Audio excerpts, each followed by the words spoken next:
All right, so continuing on with explaining our program. One thing I want to go back to that I flew over pretty quickly is that when we wrote our program, our Sigma program for rectangles, we were editing the program itself every time.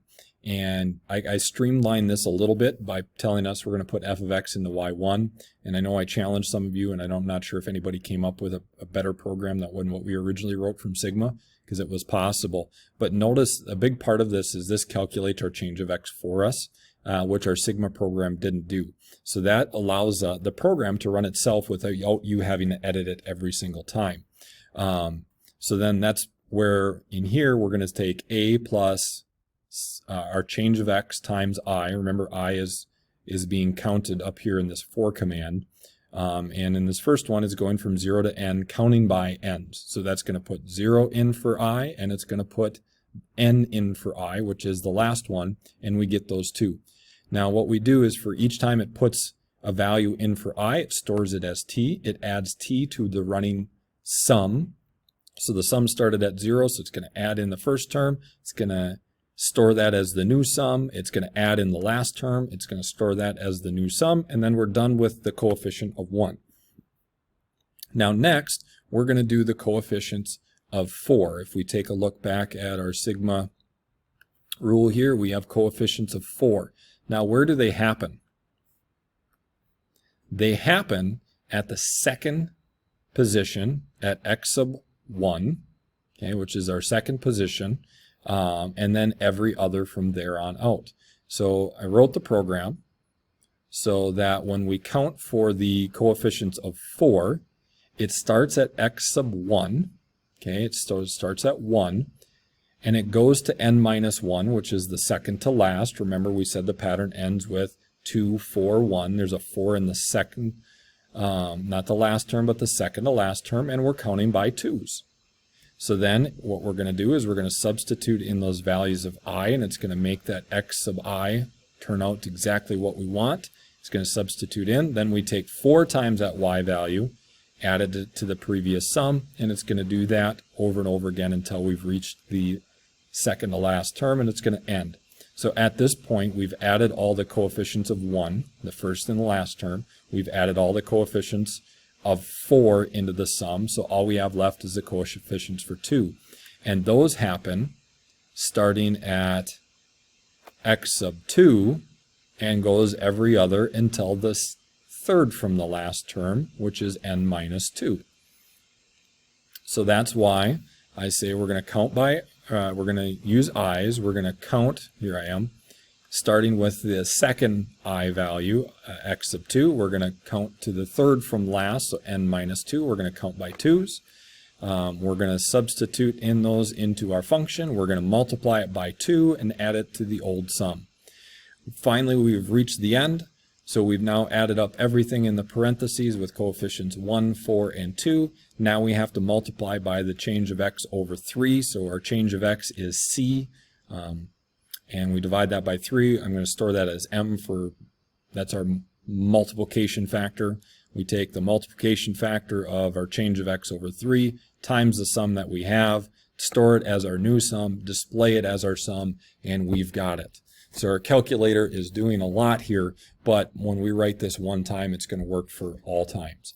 So what I can do here is I can let's just check and make sure that it works. So in y1, I typed in our function e to the x squared. I will now quit out of that. I will go to Program. We'll choose to execute Simpsons. A, what was our lower bound? 0.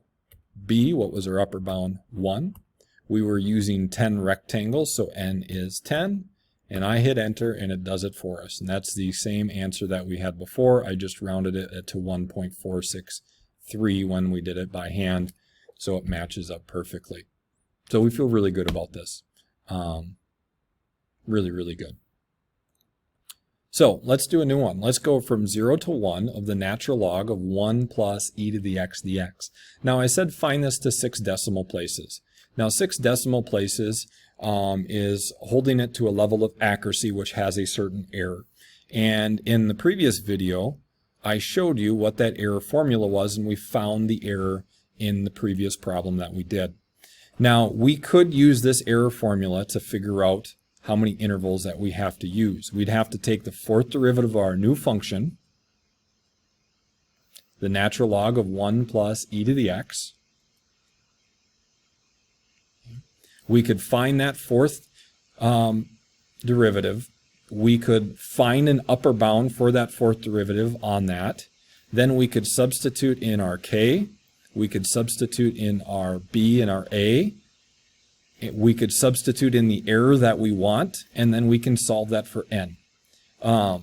Because of this calculator program, that's a lot of work, and I think our calculator program can work even faster than what we did before.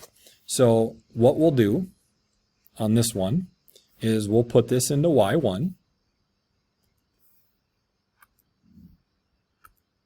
The natural log of 1 plus, it's not alpha, e to the x. Let me just double check that that was my function. Yep. Okay, looks good. I'm going to quit out of there, and we're going to run our Simpsons program. Our lower bound is 0. Our upper bound is 1. Now it asks for n, the number of intervals. Now I said I want this to 6 decimal places. We have no idea how many intervals that could be. We could calculate that out, but let's just try something. Let's pick something like n equals, well, let's try 10. That's what we used on the last one. Okay, and this is our number.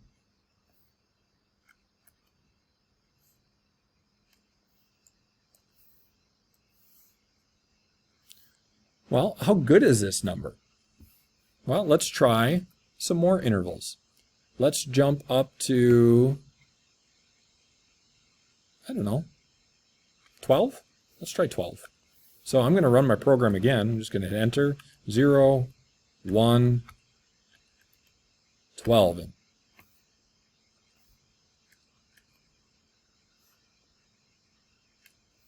this is what we have. How many decimal places is this good to? Well, match, match, match, match, match.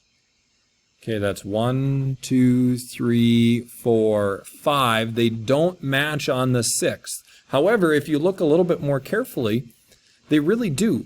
Because if we write this to 6 decimal places, okay, what would we round that next place to? We would round it to a 9. And this is some sloppy handwriting. Apologize. And if we write this to 6 decimal places,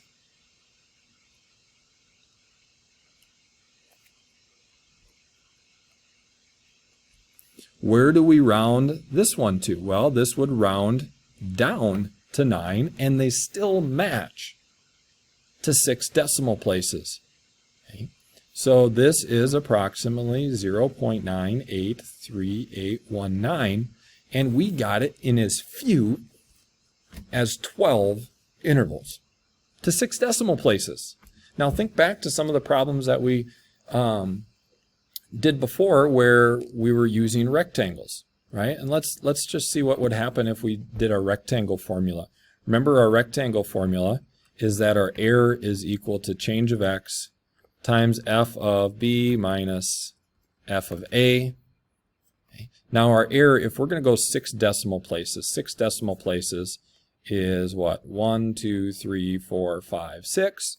Now our error is actually half of that, so if we multiply that by 1/2, 1, 2, 3, 4, 5, 6, that's our error. And we would have, okay, 1 over equals change of x times, all right, what's f of b? If I put 1 in here, this is the natural log of 1 plus e minus, if we put a 0 in here, e to the 0 is 1, so it'd be minus the natural log of 2. Well, if I solve this for change of x, we get, all right, 1 over 1, 2, 3, 4, 5, 6. And we're going to divide that by the natural log of 1 plus e minus the natural log of 2. Make sure I close all those parentheses up. And we get this really, really tiny number. And it's 8.036 times 10 to the negative 7th. That's how small our change of x has to be.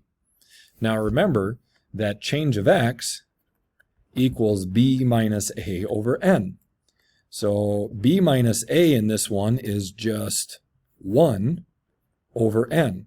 So my n is going to be equal to 1 over change of x, okay, the reciprocal of this. So on my calculator, I'm just going to take 1 divided by the change of x that I got before, and I get this for my n. 1, 2, 4, 0, 2, 2, 9, meaning I need, man, where do we go here? 1,240,200, and I'd have to round up to 230 rectangles. That's amazing. That's a huge number of rectangles, and we did it here only using 12 intervals. That's pretty cool.